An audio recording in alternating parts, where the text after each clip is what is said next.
देखिए साहब, इस वीडियो में हम आपसे बात करेंगे mathematics most important question answer test series के पार्ट 8 के बारे में। इस वीडियो के पहले हमने 1 से लेके 7 पार्ट तक अपलोड कर दिया है mathematics most important question answer test series का।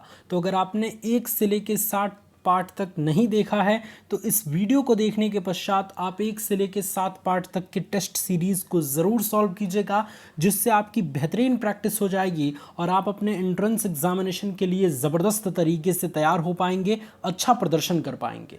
इससे पहले हम इस टेस्ट सीरीज़ को स्टार्ट करें, आप देख रहे हैं हमारा चैनल पांडे जी टेक्निकल। मैं हूं आपका दोस्त रोशन पांडे। आइए अपने इस वीडियो को शुरू करते हैं। और टेस्ट शुरू करने से पहले यहाँ पे हम पिछले टेस्ट का यानी कि पार्ट 7 का एक क्वेश्चन आपसे पूछते हैं, जो कि आपके स्क्रीन पे है। ये क्वेश्चन हमने पार्ट 7 में आपको सॉल्व करा दिया है। क्वेश्चन है कि x अक्ष को रेखा 5x + 9y = 50 जिस बिंदु पर काटती है, उस बिंदु की मूल बिंदु से दूरी क्या होगी। इस तरीके के क्वेश्चन को सॉल्व करना मैंने पार्ट 7 में आपको बता दिया है। तो अगर आपको इस क्वेश्चन को सॉल्व करना नहीं आता है तो आप उस वीडियो को देख लीजिएगा, या फिर अगर आप कंसेप्ट सीख चुके हैं तो आप बताइएगा कि इन चारों ऑप्शंस में से कौन सा ऑप्शन करेक्ट होगा। ठीक है, अब हम चलते हैं पार्ट 8 की तरफ और आज हम कुछ इंपॉर्टेंट क्वेश्चन को आपको सॉल्व कराएंगे, जिसमें सबसे पहला क्वेश्चन आपके स्क्रीन पे है। आप इस क्वेश्चन को सबसे पहले सॉल्व कीजिए और कमेंट में आंसर बताइए। क्वेश्चन कह रहा है कि दिए गए चित्र में यदि PA और PB केंद्र O वाले वृत्त पर दो स्पर्श रेखाएं हैं तो इस प्रकार की कोण APB बराबर अगर 80 डिग्री हो तो कोण AOB का मान ज्ञात कीजिए। ये क्वेश्चन 2008 में पूछा जा चुका है। ये डायग्राम आपके स्क्रीन पे है। इसमें ये कह रहा है कि अगर ये दो स्पर्श रेखाएं PA और PB किसी वृत्त पर हों और वृत्त का केंद्र O हो और इस स्थिति में अगर एंगल APB का मान दे दिया गया हो 80 डिग्री, तो आप बताइए कि AOB का मान यानी कि ये वाले एंगल का मान कितना होगा। मैंने आपको वृत्त चैप्टर पूरा पढ़ा दिया है, सर्कल चैप्टर पूरा पढ़ा दिया है। तो आप क्या करेंगे, पांडे जी टेक्निकल चैनल पे जाएंगे और प्लेलिस्ट में मैथमेटिक्स चैप्टर वाइज स्टडी पे क्लिक करेंगे। प्लेलिस्ट पे तो आपको सारी वीडियो चैप्टर वाइज की मिल जाएगी। फिलहाल अगर आप इसे सॉल्व करना जानते हैं तो फटाफट सॉल्व कीजिए और इसका आंसर आप हमें कॉमेंट में बताइए। चलिए, तो मुझे लगता है कि आप अच्छे से सॉल्व कर रहे हैं। अब जिन स्टूडेंट को इस क्वेश्चन को सॉल्व करना नहीं आता वो ज़रा सीख लीजिए। देखिए, इस टाइप के क्वेश्चन के लिए मैंने बताया था कि जब भी वृत्त पर कोई स्पर्श रेखाएं खींची जाती हैं और केंद्र से अगर उस स्पर्श रेखा पर अगर हम एक लंबवत रेखा ड्रॉ करते हैं, एक लंब खींचते हैं, तो उस स्पर्श रेखा और उस लंब के बीच का कोण क्या होता है, 90 डिग्री होता है। ये मैंने आपको उस टाइम कॉन्सेप्ट बताया था। सेम इसी तरीके से ये भी कोण क्या हो जाएगा, 90 डिग्री हो जाएगा। ये कोण और ये कोण, दो कोण 90 डिग्री हो गया। तीसरा कोण आपका 80 डिग्री दिया गया है, तो ये कोण आपको निकालना है। आप देख सकते हैं कि इसमें कितने कोण हैं, 1 2 3 4, 4 कोण हैं। यानी कि ये क्या है, ये एक चतुर्भुज है। एक कोण, दो कोण, तीन कोण और 4 कोण हैं, चतुर्भुज हैं। और चतुर्भुज के चारों कोणों का योग कितना होता है, 360 डिग्री होता है। यानी कि हम ये लिख सकते हैं कि एंगल P प्लस ये वाला एंगल यानी कि एंगल A, फिर प्लस ये वाला एंगल यानी कि एंगल B, और फिर प्लस जो निकालना है एंगल AOB, तो AOB हम लिख देंगे, एंगल AOB बराबर कितना हो जाएगा, 360 डिग्री होता है। ये थ्योरम होता है कि चतुर्भुज के चारों कोणों का योग 360 डिग्री होता है। P का मान आपको पता है 80 डिग्री, तो हम P की जगह पे 80 डिग्री लिख देंगे। A का मान अभी हमने कॉन्सेप्ट बताया कि स्पर्श रेखा पे अगर केंद्र से लंबवत रेखा अगर ड्रॉ करते हैं तो 90 डिग्री का कोण बनाता है, तो A की जगह पे हम 90 डिग्री लिखेंगे। सेम इसी तरीके से B की जगह पे भी हम 90 डिग्री लिखेंगे, तो हमारा AOB का मान निकल के आ जाएगा। ठीक है, तो चलिए हम पुट करते हैं। तो सबसे पहले हम एंगल P का मान 80 डिग्री रखते हैं, फिर एंगल A का मान हम 90 डिग्री रखते हैं, फिर एंगल B का मान 90 डिग्री रखते हैं, और फिर एंगल AOB हमको निकालना है, बराबर हो जाएगा 360 डिग्री। अब फटाफट इसको जोड़ दीजिए, 9 और 9 18 यानी कि 180 हो जाएगा, 90 90, और 180 में अगर 80 को जोड़ते हैं तो 260 हो जाएगा। ठीक है, तो इस टोटल का योग कितना हो जाएगा, इस टोटल का योग हो जाएगा 260, और फिर प्लस एंगल AOB बराबर कितना हो गया, 360। तो अगर एंगल ए ओ बी निकालेंगे तो 360 में से 260 को घटा देंगे तो हमारा आंसर कितना निकल के आ जाएगा 100 डिग्री। तो इस तरीके से हमने इस क्वेश्चन को सॉल्व कर लिया और इस कोण का मान आ गया हमारा 100 डिग्री। तो बड़ा सिंपल सा क्वेश्चन था, बस आपको कंसेप्ट ध्यान देने की ज़रूरत थी। इस क्वेश्चन को अच्छे से पढ़िए और एक दो बार और इसकी प्रैक्टिस कीजिए। आइए देखते हैं कि कौन सा ऑप्शन करेक्ट है। तो यहाँ पे ऑप्शन नंबर डी बिल्कुल करेक्ट आंसर हो जाएगा। अब इसी जगह पे अगर हम इस चीज़ की वैल्यू चेंज करके अगर इसका मान हम कर दें 45 डिग्री तो आप बताएंगे कि एंगल ए ओ बी का मान कितना आता है, ठीक है। या फिर अगर हम एंगल ए ओ बी का मान अगर हम 90 डिग्री कर दें, ठीक है, तो आप बताएंगे कि एंगल ए पी बी का मान क्या है। तो दोनों जो वैल्यू है उसको चेंज करके आप खुद से इसकी प्रैक्टिस कर सकते हैं। तो उम्मीद है कि इस क्वेश्चन का सॉल्यूशन आपको अच्छे तरीके से समझ आ गया होगा और इस तरीके से अगर क्वेश्चन पूछेगा तो आप बहुत अच्छे से सॉल्व कर पाएंगे। चलिए साहब, अब नेक्स्ट क्वेश्चन के बारे में बात करते हैं। नेक्स्ट क्वेश्चन आपकी स्क्रीन पे है, फटाफट इसे पढ़िए और तुरंत इसका आंसर दीजिए। देखिए क्वेश्चन ये कह रहा है कि दिए गए चित्र में PAB एक रेखाखंड तथा PT वृत्त की स्पर्शी है, यानी कि वो स्पर्श करती है, तो x की लंबाई ज्ञात कीजिए। x कहाँ है, आइए डायग्राम में देख लेते हैं। ये एक वृत्त है जिसमें PT क्या है, इस वृत्त की स्पर्शी है और यहाँ पे x की वैल्यू आपको ज्ञात करना है, यानी कि यहाँ से लेके और यहाँ तक की दूरी आपको ज्ञात करना है। इस क्वेश्चन को सॉल्व कराते वक्त वृत्त चैप्टर में मैंने आपको एक फॉर्मूला बताया था, अगर आप उसकी प्रैक्टिस उस टाइम से करते आ रहे होंगे तो ये फॉर्मूला आपको पता है। और यकीन मानिए साहब, इस टाइप का क्वेश्चन 100% एक इस तरीके के क्वेश्चंस पूछे जाते हैं, तो इसकी प्रैक्टिस जरूर कर दीजिएगा। देखिए जब भी स्पर्शी इस तरीके से डायग्राम आपको मिले कि एक स्पर्शी रहे और एक इसके केंद्र से होकर जाए रेखा, तो इस स्थिति में आपका होता है PT² बराबर PA इंटू PB, ठीक है, PA इंटू PB। तो इस चीज़ को ध्यान रखेंगे, PT² बराबर PA इंटू PB। अब इसमें पुट कर देंगे, आप यहाँ पे देख सकते हैं कि वैल्यू जो है हमको प्राप्त है। PT बराबर दिया गया है 5 सेंटीमीटर, ये देख सकते हैं आप। इसके अलावा PA बराबर दिया गया है 3 सेंटीमीटर और PB का अगर मान निकालें तो PB ये पूरी लंबाई है यहाँ से लेके यहाँ तक की। तो इस स्थिति में अगर पूरी लंबाई निकालना होगा तो 3 में x को जोड़ देंगे, तो PB बराबर हम क्या लिख सकते हैं, x + 3 लिख सकते हैं ना। तो इस तरीके से हो गया। अब इस फॉर्मूले में PT² बराबर PA इंटू PB वाले फॉर्मूले में सभी वैल्यूज़ को पुट कर दीजिए, आपका आंसर निकल के आ जाएगा। तो आइए देखते हैं हम कैसे सॉल्व करते हैं। मैंने जैसे आपको फॉर्मूला बताया, PT² बराबर PA इंटू PB।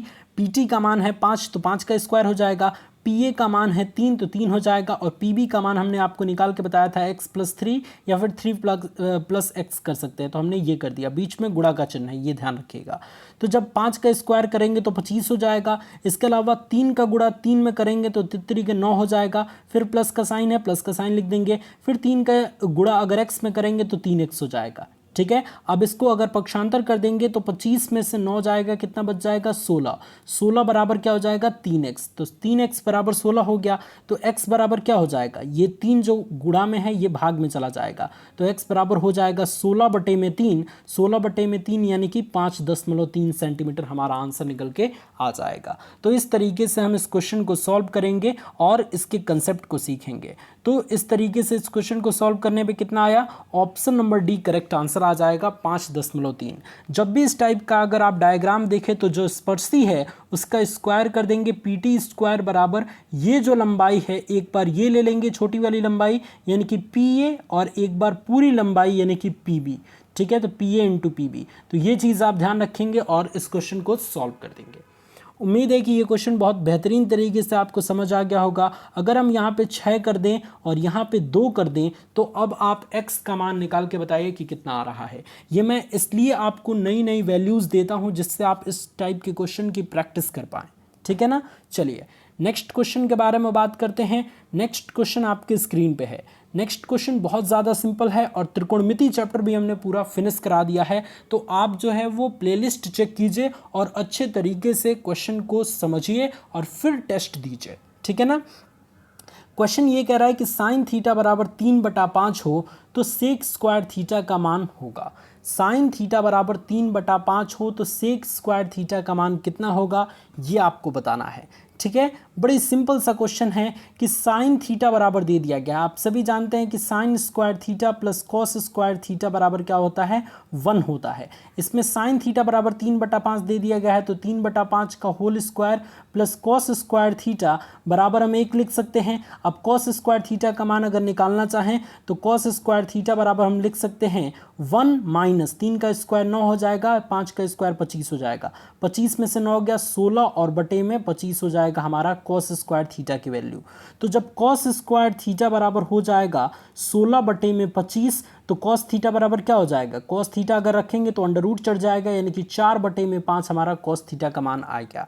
और कॉस थीटा सेक थीटा का जस्ट अपोजिट होता है, यानी कि कॉस थीटा बराबर अगर 4/5 है तो सेक थीटा बराबर क्या हो जाएगा, जस्ट इसका उल्टा हो जाएगा, 5/4 हो जाएगा। और इस क्वेश्चन में पूछा है सेक स्क्वायर थीटा की वैल्यू, तो फाइनली स्क्वायर कर दीजिए, यहाँ भी स्क्वायर लगा दीजिए और यहाँ भी स्क्वायर लगा दीजिए। तो 5 का स्क्वायर हो जाएगा 25 और 4 का स्क्वायर हो जाएगा 16। तो इस तरीके से ऑप्शन नंबर 1 टिक हो जाएगा ऑप्शन। ठीक है, मात्र 1 से 2 सेकेंड में इस टाइप के क्वेश्चन की आप जो है वो सोल्यूशन कर सकते हैं, बशर्ते आपकी प्रैक्टिस बेहतरीन होनी चाहिए। इसलिए मैं बार बार आपसे कह रहा हूं कि इस टाइप के क्वेश्चन की प्रैक्टिस करें।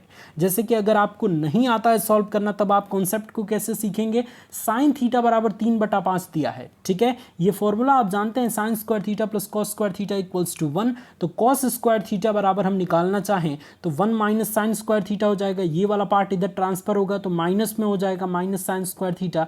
तो कॉस स्क्वायर थीटा बराबर क्या हो जाएगा, 1 minus sign square theta. Sine theta की वैल्यू दी गई है 3/5, तो अगर हम साइन स्क्वायर थीटा है यहाँ पे तो 3/5 का स्क्वायर करेंगे तो हमारा 9/25 हो जाएगा। ठीक है, अगर हम इसका बटा का घटाना करेंगे तो हमारा हो जाएगा 25 से कम है 25 में से 9 गया 16 और बटे में 25 हो जाएगा। तो ये तो वैल्यू हो गई कॉस स्क्वायर थीटा की। ठीक है, आप जानते हैं कि कॉस थीटा बराबर होता है, कॉस थीटा बराबर होता है 1 बटे में सेक थीटा, यानी कि जस्ट उल्टा होता है। तो कॉस स्क्वायर थीटा की वैल्यू अगर 16 बटे में 25 है तो सेक स्क्वायर थीटा की वैल्यू क्या हो जाएगी, जस्ट इसका उल्टा हो जाएगा, यानी कि 16 ऊपर है तो 16 नीचे हो जाएगा और 25 नीचे है तो 25 ऊपर हो जाएगा। ठीक है, तो इस तरीके से हमारा आंसर ये 25/16 आ जाएगा, यानी कि यहाँ पे ऑप्शन नंबर ए बिल्कुल करेक्ट आंसर हो जाएगा। तो इस तरीके के क्वेश्चंस को आप अगर ऐसे सॉल्व करेंगे तो बहुत अच्छे तरीके से आप इसको सॉल्व कर पाएंगे। अब हम यहाँ पे पूछते हैं कि tan स्क्वायर थीटा की वैल्यू क्या होगी, आप इसको निकाल के बताइए। मैंने त्रिभुज वाला भी मेथड आपको बता दिया था कि साइन थीटा बराबर 3/5 है, यानी कि अगर थीटा यहाँ पे माने तो लंब का मान 3 हो गया और कर्ण का मान 5 हो गया। तो अब आप आधार निकाल लेंगे और उसके बाद tan थीटा बराबर लंब बटा आधार होता है, तो tan स्क्वायर थीटा का मान आप निकाल के बताइएगा। ठीक है ना, चलिए नेक्स्ट क्वेश्चन के बारे में बात करते हैं। नेक्स्ट क्वेश्चन आपकी स्क्रीन पे है, बहुत बेहतरीन क्वेश्चन है, आव्यूह चैप्टर से है, मैट्रिक्स चैप्टर से है। कह रहा है कि यदि a बराबर आव्यूह के अंदर 1 2 3 4 5 6 है तो निम्नांकित में से कौन a डैश के समान होगा। अब a डैश जो है वो आव्यूह में परिवर्त आव्यूह को दर्शाता है। ठीक है, परिवर्त आव्यूह को हम a डैश से प्रदर्शित करते हैं। परिवर्त आव्यूह मतलब क्या होता है कि जो ये पंक्ति होता है, 1 2 3 जो है वो पंक्ति है, 4 5 6 जो है ये पंक्ति है। ठीक है, यानी कि अगर इस तरीके से हम देखेंगे तो ये पंक्तियां कहलाती हैं आव्यूह में, और ऊपर से नीचे की तरफ चलेंगे तो ये क्या कहलाता है, स्तंभ कहलाता है। ठीक है, यानी कि एक बार और समझ लीजिए कि ये पंक्ति हो गई और ये स्तंभ हो गया। ठीक है ना, अगर हम पूछे कि इस आव्यूह में कितनी पंक्ति हैं तो 1 पंक्ति है और 2 पंक्ति है। ठीक है, अगर हम पूछें कि इस आव्यूह में कितने स्तंभ हैं तो 1 स्तंभ है, 2 स्तंभ है, 3 स्तंभ है। ठीक है, तो ये चीज़ ध्यान रखेंगे। और अगर हम पूछ दें कि इस आव्यूह का क्रम क्या है तो क्रम को ज्ञात करने के लिए आप यहाँ पे लिखते हैं कि आव्यूह के नीचे पंक्तियों की संख्या और गुणे स्तंभों की संख्या। ठीक है, पंक्तियों की संख्या गुणे स्तंभों की संख्या, पंक्तियों की संख्या 2 है और गुणे स्तंभों की संख्या 3 है, तो 2 गुणे 3 क्रम का यह आव्यूह है। ये चीज़ ध्यान रखेंगे। बहुत सारी बातें इससे रिलेटेड मैंने बता दी। अब चलते हैं कि a डैश कैसे निकालते हैं। a डैश होता है परिवर्त आव्यूह। परिवर्त अवयव ज्ञात करने के लिए हम क्या करते हैं, परिवर्त अवयव ज्ञात करने के लिए हम ये करते हैं कि जो पंक्तियां हैं उसको हम स्तंभ में चेंज कर देते हैं और जो स्तंभ है उसको पंक्तियों में चेंज कर देते हैं। जैसे कि a बराबर 1 2 3 पंक्तियों में है, तो हम अगर a डैश का मान निकालेंगे तो हम क्या कर देंगे, 1 2 3 हम स्तंभों में लिख देंगे। फिर ये 4 5 6 पंक्तियों में है तो 4 5 6 हम स्तंभों में लिख देंगे। तो परिवर्त अवयव करने से, ए डैश करने से अवयव का क्रम बदल जाता है। इस अवयव का क्रम 2 गुणे 3 था, यानी इसमें 2 पंक्ति थी और 3 स्तंभ था, लेकिन अब ए डैश निकालने के पश्चात इसमें 3 पंक्तियां हो गई और 2 स्तंभ हो गया। तो ये चीज़ आपको ध्यान रखना है। तो 1 2 3 स्तंभ में हो गया और 4 5 6 स्तंभ में हो गया। तो इस तरीके से हमारा कौन सा है, हमारा ऑप्शन नंबर 3 बिल्कुल करेक्ट आंसर है। यानी कि यहाँ पे देखेंगे तो ऑप्शन नंबर सी बिल्कुल करेक्ट आंसर हो जाएगा। ऑप्शन नंबर सी क्या है, 3 है और 3 ही हमारा आंसर है। तो ऐसे आपको सॉल्व करना है परिवर्त अवयव। अब आई थिंक आप बहुत अच्छे तरीके से जान चुके हैं कि क्या है, जो पंक्तियों में रहेगा उसको डायरेक्ट उल्टा कर देना है, स्तंभ में कर देना है।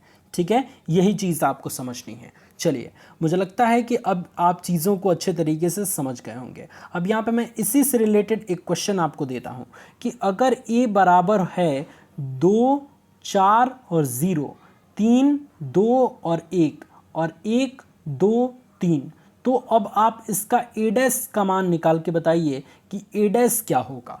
ठीक है, आप हमें कमेंट में बता सकते हैं कि आपको इस टाइप का क्वेश्चन समझ में आया या नहीं आया। ठीक है ना दोस्त, चलिए आगे बढ़ते हैं और नेक्स्ट क्वेश्चन के बारे में बात करते हैं। नेक्स्ट क्वेश्चन भी काफ़ी इंटरेस्टिंग है और बीजगणित से 1 या 2 क्वेश्चन आपको देखने को मिलते हैं। क्वेश्चन कह रहा है कि x² - 1 बटे में x + 1 और यहाँ पे डिवाइडेड बाई यानी कि भाग का चिन्ह दिया गया है और यहाँ पे दिया गया है x³ - 1 बटे में x² + x + 1 का सरलतम रूप है।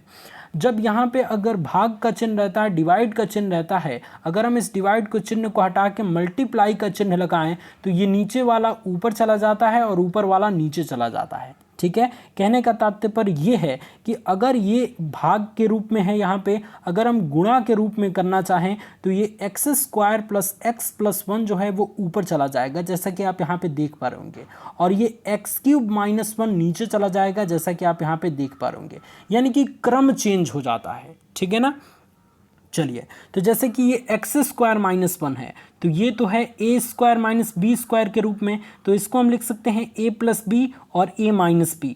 ठीक है, तो इसको हम क्या लिख सकते हैं, x + 1 और x - 1। इस x² - 1 को हम लिख सकते हैं x + 1 x - 1 और बटे में x + 1 है तो बटे में x + 1 हमने लिख दिया। ठीक है, और फिर अब गुणा का चिन्ह लगाएंगे तो ये वाला ऊपर चला जाएगा, तो ये वाला ऊपर हमने लिख दिया x² + x + 1 और ये वाला नीचे ला देंगे तो x³ - 1, x³ - 1 को हम क्या लिख सकते हैं, x³ - 1 का क्यूब यानी कि a³ - b³ के रूप में हो गया, और a³ - b³ का फॉर्मूला होता है a - b और a² + ab और + b²। ठीक है, ये चीज़ आप समझ सकते हैं। ये क्वेश्चन ये फॉर्मूला आपको क्लास 9 से बताया जा रहा है। तो x³ - 1 का क्यूब है तो x - 1 इसके अकॉर्डिंग हो जाएगा, और फिर a², a की जगह पे x है तो x² + ab, तो x × 1 करेंगे तो x ही हो जाएगा, और + b², b की जगह पे 1 है तो 1 का स्क्वायर करेंगे तो 1 हो जाएगा। अब यहाँ पे मुझे लगता है कि ये वाला कंसेप्ट आपको अच्छे तरीके से समझ आया कि किस तरीके से इसका विस्तार किया गया है। अब यहाँ पे देखिए, चूंकि यहाँ पे गुणा का चिन्ह लगाया गया है इसलिए ये x + 1 से x + 1 कट जाएगा, x - 1 से x - 1 कट जाएगा, और x² + x + 1 से x² + x + 1 कट जाएगा। तो हमारा आंसर कितना निकल के आ गया, 1। ठीक है, तो 1 हमारा बिल्कुल करेक्ट आंसर हो जाएगा, 1 हमारा इस क्वेश्चन का आंसर हो जाएगा। तो इस क्वेश्चन का डी ऑप्शन बिल्कुल करेक्ट आंसर हो जाएगा। तो इस तरीके से आप इस टाइप के क्वेश्चन को सॉल्व करेंगे तो बिल्कुल भी दिक्कत नहीं होगी, आप बहुत आसानी से सभी क्वेश्चन को सॉल्व कर पाएंगे। तो आज का ये टेस्ट सीरीज आपको कैसा लगा, आज का ये इंपॉर्टेंट क्वेश्चन कैसा लगा, और कौन सा क्वेश्चन सबसे ज़्यादा आपको इंटरेस्टिंग लगा, आप इस बारे में आप हमें कॉमेंट में बता सकते हैं। और प्लीज़ इस वीडियो को शेयर कर दीजिए, इस चैनल को सब्सक्राइब कर लीजिए, ताकि इसी टाइप से मोस्ट इम्पॉर्टेंट वीडियोस आपको हमेशा मिलती रहें और इसी तरीके से हम एंट्रेंस एग्ज़ाम में आपकी हेल्प कर सकें। इस वीडियो को दोस्तों में शेयर कर दीजिए। God bless you all, take care.